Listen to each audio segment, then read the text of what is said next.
Premier Barbados Brazilian Jiu-Jitsu is expanding their free initiative aimed at reducing juvenile crime in the community by providing self-defense training to students in the primary schools of Barbados. They made their way to Milton Lynch Primary in Oistins, where members of the all-male student population were exposed to the Safe School program. Since last year, head coach Don Whitefield and coach Felix Huggins of Barbados Brazilian Jiu-Jitsu have made it their mission to voluntarily train close to 2,000 primary school students in over a dozen schools in non-violent self-defense techniques that allow students of all sizes to control an attacker safely without any kicks or punches.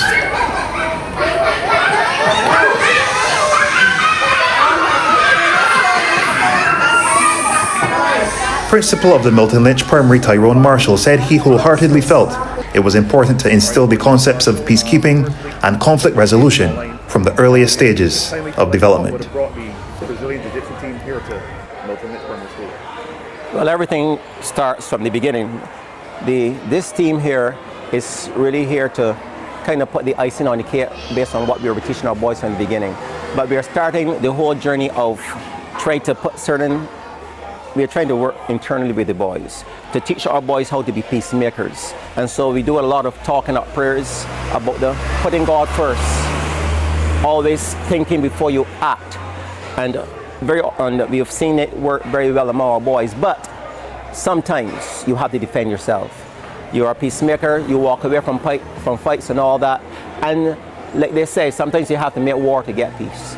And so this team here has come to be part of the whole journey to tell our boys how best to defend themselves if it had to come for them to defend, because they're the male of the species. They have to learn how to defend their homes, themselves, wherever. We are the men and we must stand as men. And so at this all-boys primary school, what else can we do but bring our boys to understand the whole notion of self-defense? But as I said, we start internally, trying to teach our boys to be peacemakers, to always seek for a peaceful resolution to scenarios rather than going for raising the fist. But if it comes to this, you must know what you ought to do. And so we teach our boys how to defend themselves. And I think that is the best way to go. It's a part of our mission to develop Brazilian Jiu-Jitsu in Barbados, and also to change the culture of the violence, try to reduce it as much as possible with all the bullying. So it all started out with our anti-bullying program at first, and then it evolved into our Safe Schools program. So our mission is to get from the West Coast, St. Michael, Christchurch, East Coast, North, as many schools as we possibly can. How many years has this initiative been going on? This is roughly about a year and a half, going on 2 years. Okay, fantastic. Now, how many primary schools do you plan to reach before the end of your time? Before the end of my time? Yeah. Well, I would have to say all of them. Pretty much all of them. As many as I can.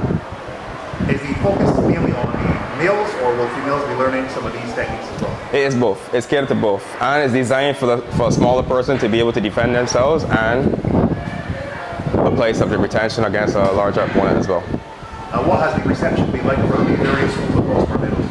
Yeah, it's been amazing. We've been accepted by many schools so far, and the feedback has been great. Also, from time to time, we revisit schools, and we also see that they retain a lot of the information that we have taught them as well too. So it's great to see that, and they're applying it, and we look forward to even more growth in that regard.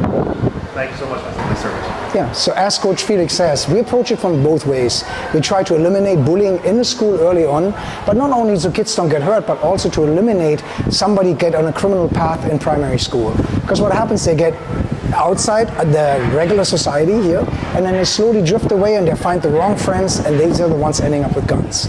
On the other end of it is the police facing these people later on. So we have a safe subject retention program. And what it does, we've been spreading that across Barbados with many superintendents who are very open-minded and realize that the police on the ground needs to update their skills. They need modern law enforcement techniques to control and arrest the person if needed. That needs to happen swiftly, professionally, and most importantly, non-violently. So whenever we do this, the police is incredibly grateful. We found we're running an open doors, and every police officer who has taken our course has shown their professionalism. I gotta really say that. I'm impressed by, they don't make the most money, and they're doing a job that maybe you and I wouldn't do. But they're going out there and they're facing all those people that pose a danger to the rest of the society here. And they're willing to hold them and control them. So when we did the course, originally the superintendents gave us a free card and says, do what you have to do to update the training. And it turned out all it took was 3 90-minute courses. The first one is unarmed, taking a subject into custody. The second one is vehicle, trying to arrest a resisting subject from the vehicle and bring him into the police car. And then the last one was armed, so where we use sticks, knives, and guns. And everybody who was on the course, all these police officers, have been very serious, having shown the professionalism to us. This is Dwayne Gibbs for Nation Online.